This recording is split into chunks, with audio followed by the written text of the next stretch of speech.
where we're going now is the only official battlefield site in the whole of Nottinghamshire.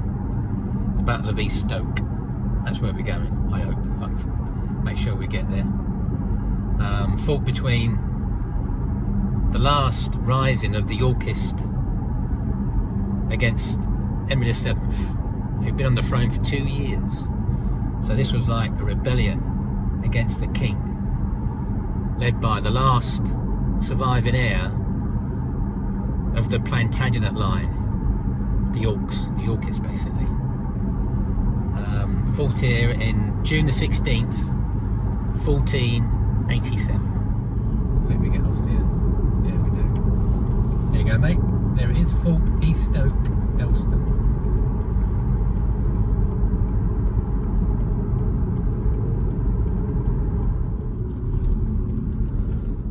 So just approaching into East Stoke because...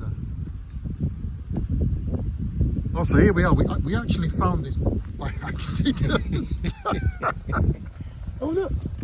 Image of the only intact skull showing the wound above the ear. Christ, look at that. They messed about, did they? Oh, it's there, isn't it? Sorry. Wow, look at that. That must have been some... That was probably what they used to call a bill. A horrible weapon. You know, for chopping, for stabbing, cleaving. So here we are at the River Trent, which was a barrier for the soldiers trying to flee the battlefield of East Stoke. Effectively they were bottled up and they had no option but to fight to the end, and that's what they did. Particularly the German and Swiss mercenaries fought to the bitter end.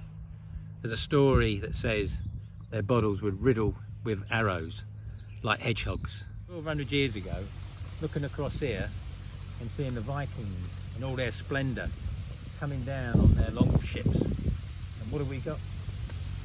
Narrow boats. I don't know if you can see this here, but this is the battle plan.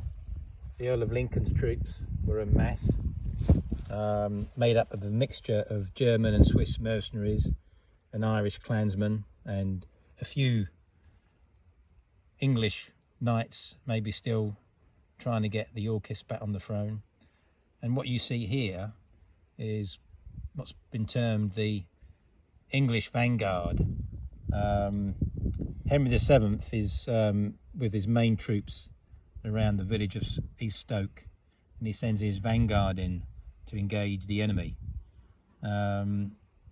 It's a battle fought on foot, as it was common in those days, but as I mentioned, the upper hand was really with the English and their longbowmen, whereas maybe the German mercenaries weren't used to that type of battle, being specialists in the use of long pikes.